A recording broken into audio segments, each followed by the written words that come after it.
Podcast Habis Kerja. Berarti menurut lu, sekarang lagi rame nih slot. Betul.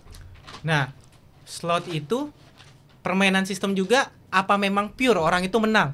Atau dimainkan sama sistem? Buka nggak ya? Jadi gini, kalau menurut slot, lu aja, menurut gue ya, opini. menurut gue. Kita kan Kalau beropini bebas. slot itu yang gue pelajarin karena Biar kita sadar orang-orang nih. gue nggak paham ya. Biar sadar orang-orang nih. Jadi ketika slot itu keluar, gue pelajarin karena teman-teman gue main. Oke. Terus gue liat skemanya, oh ini sama, gue bilang kan. Gue pelajarin, cari tahu sampai akhirnya ternyata slot itu franchise.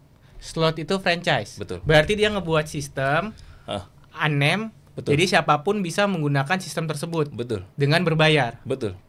Oke, misal gue nih, gue pengen bikin slot judi online nih ya kan. Bisa. Seperti itu kan? Bisa. Gue tinggal ngubungin ke pihak yang pengembangnya itu, Betul. startupnya. Gue pengen bikin, terus apa yang gue sediain? Otomatis duit. Duit ya, duit Duit. aja cukup ya. Oke. Jadi yang gue tahu, yang gue pelajarin ya, ini memang di luar konteks ya. Oke. Di luar konteks yang sebenarnya apalagi di era sekarang lu ibarat kata kalau dulu itu gue pelajarin ini gak cuman dari Google atau YouTube.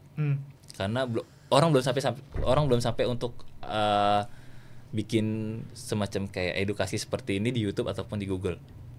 Oke. Tapi kalau sekarang lu mau cari apapun di Google, di YouTube itu ada. Easy information ya. Betul. Mudah ya. Nah, sedangkan kalau kita balik lagi ke slot itu adalah kenapa gue menyebut franchise? Sekarang lu buka di Google, ada berapa aplikator slot? Ada berapa aplikator slot? Oh, jadi ada beberapa ya? Ada berapa? Lu hitung aja ada berapa? Lebih dari 10, bahkan lebih dari 50. Kenapa gue bilang itu franchise? Karena itu.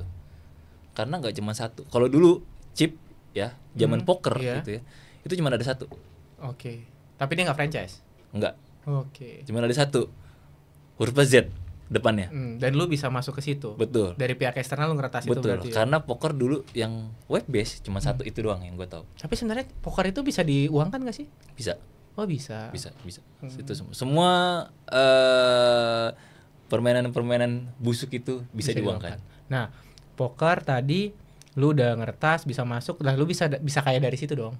Bisa. Sangat bisa. Sangat bisa. Dulu tuh gue dapet duit, kita ibarat kata gue dapet duit itu semalam itu paling minim gue 500.000. Semalam 500.000, buset. Zaman 2010. 2010 itu UMR masih, UMR udah gede itu. Gue gaji pertama itu di 2014 3 jutaan lah. itu gue gaji pertama gue masih 2,8. Iya, 2 juta ya, 2 Anjing juta. gue. Dan lu bisa dapat lebih ya. Iya, gue dalam satu malam 500.000 paling minim. Nah, berarti kalau slot itu kemenangan sama kekalahan itu udah disetting ya. Udah disetting. Tergantung admin. Jadi nggak ada yang kaya dari Nggak ada. slot itu. Yang Soalnya sekarang lagi banyak nih momen mereka slot, akhirnya edik ketagihan, akhirnya minjem dari mana-mana, bahkan ada yang namanya pinjol. Betul. Akhirnya ya hidupnya hancur. Dan ada beberapa yang pernah gue lihat itu mereka itu sampai saking ediknya harus banget apa istilah top up gitulah. Istilahnya dia harus banget depo. Kalau nggak depo kayaknya rasanya dia kayak sakau. Iya, betul. Itu yang memang makanya di era sekarang. Gue sambil ngopi ya. Silakan. Di era sekarang dulu memang sekarang itu adalah era udah berubah. Teknologi yang mau nggak mau lo harus ngikutin perkembangan zaman sangat cepat ya. Gue bilang kan gila. Dulu kita edik di PS. Oke. Ibarat kata gitu ya. Betul. Kita dulu edik adalah di PS. Sekarang edik adalah di game mobile yang sangat udah tergantung yang internet banget. Dan yang gue sangat sayangkan adalah kenapa gue bilang kenapa ini lingkup ke governance ya, ke pemerintahan, kenapa nggak tutup secara permanen? Kalau dari gue pribadi ya, point of view gue, ada negara juga kemungkinan ada diuntungkan dari itu. Ada pasti ya. Ada kan? Ada pasti. Nah sekarang balik lagi ke slot. Kalau slot itu kenapa gue nyebut franchise? Tadi karena di Google sekarang itu banyak aplikator ya. Jadi yang dibutuhin adalah ketika lu mau buka franchise, lu cuman modal duit sekian, lu hubungin orangnya, dibukain. Lu udah punya web. Misalkan Sidik slot ya kan, tiba-tiba punya PT-nya ya kan? Mantap sekali, saya ikutan depo kalau gitu ya kan. Jalan mudah menuju neraka. Jalan mudah menuju neraka anak muda.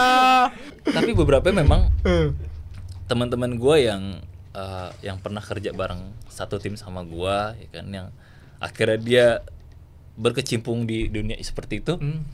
Memang itu semua permainan mereka, permainan aplikator. Intinya nggak ada yang kaya dari permainan online seperti itu. Karena sistemnya mereka itu yang gue tahu 10-1. 10 kali kekalahan, 1 kali kemenangan. 10 kali depo udah dikasih win 1. 10 kali depo win 1. Soalnya jujur, gue ada salah satu kawan nih. Dia itu main sempat sampai dapat M. Betul. Dapat M. Tapi ketika dia mau take profit di situ, tiba-tiba akun dia langsung dibekukan. Di freeze. Dan dia nggak bisa ngapa-ngapain, mau ngelapor ke polisi, ini intinya kan ilegal juga. Betul. Dan itu kan permainan judi. Nggak bisa. Dan judi di negara kita tidak dilegalkan. Betul. Jadi ya percuma. Lu main judi online, main slot, ya lu untung secara angka di situ, tapi secara mental sama berikutnya keuangan dunia nyatanya lu nggak bakal bisa. Sekarang kayak gue sebagai aplikator, contohnya, ketika ada yang max win 1M, lu mau ngasih cuma 1M ke orang?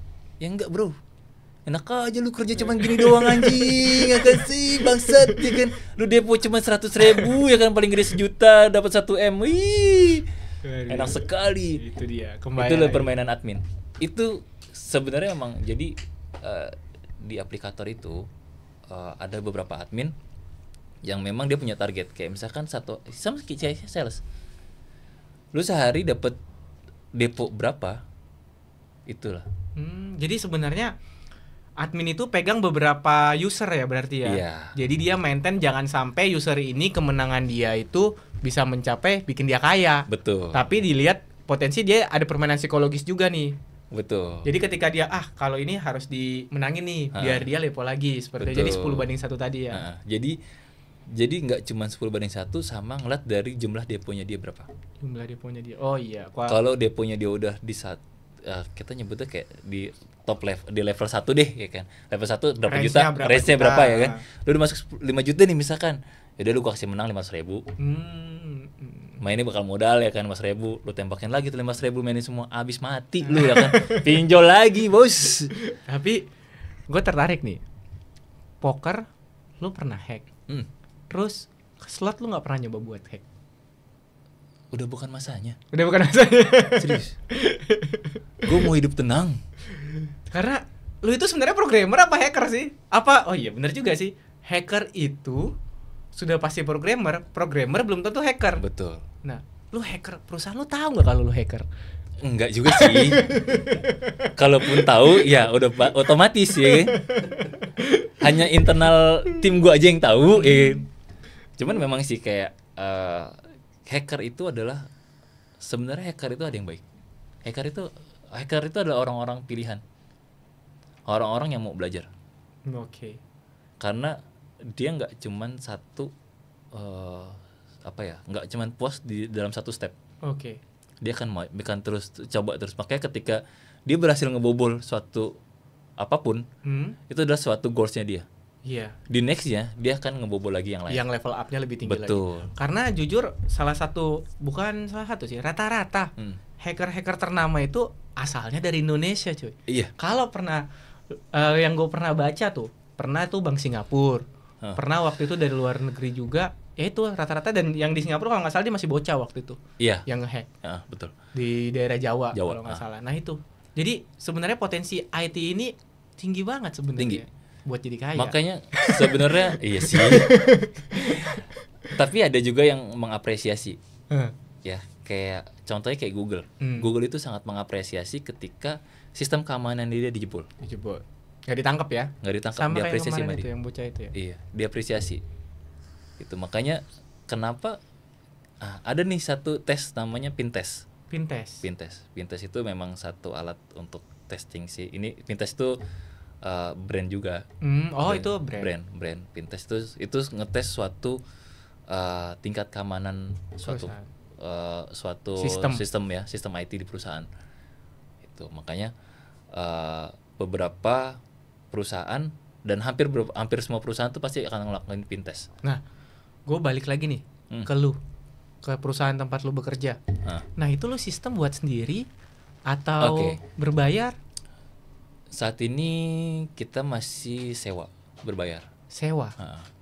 Sewa berarti bayar tahunan. Bayar tahunan. Bayar tahunan gitu ya sama. Tahunan. Itu lamsam. Langsam. Kecuali maintenance-nya kalian sendiri apa masih mereka? Maintenance-nya kita sendiri. Oh sendiri. Jadi beberapa vendor itu ada yang maintenance sama mereka, ada yang full lepas ke kita. Full lepas. Tapi perusahaan nggak takut apa kalau misalnya dijebol sama perusahaan tempat dia beli itu atau sewa itu? Kan ada kontrak. Oke. Itu yang kita pegang. Tapi kalau gue nih ya, kalau jahat-jahatnya nih ya, kalau jahat-jahatnya nih, gue bikin aplikasi lo boleh sewa. Kalau lo nggak perpanjang, gue selesaiin punya lo. Betul. Itu yang terjadi di kayak kemarin deh, nggak tahu ya, 2 bulan lalu atau 3 bulan lalu.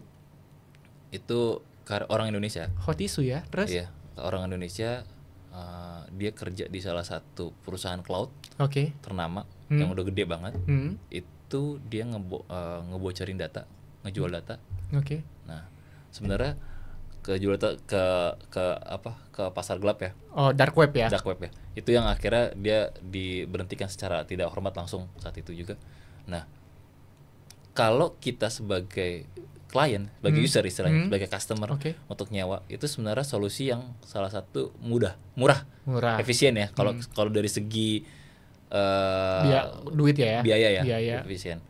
Karena kalau kita harus sedia storage sendiri, gitu kita harus setup storage-nya, maintenance-nya segala macam ya, itu lumayan makan waktu.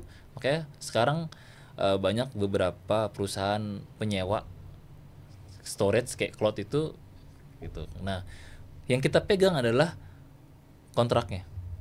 Soalnya high risk ya. Betul. Memang cheap atau murah, lebih murah, tapi high risk. Betul. Atau resiko tinggi. Resikonya tinggi. Resiko terkait untuk kebocoran data ya, ataupun misalkan kayak sistem mereka down. Kita nggak pernah tahu kalau sistem mereka down, kita nggak bisa akses dong. Gitu. Itu ya. Nah, kalau sistem lagi down dari luar bisa masuk nggak sih? Nggak bisa. Nggak bisa karena nggak ada komunikasi keluar ya.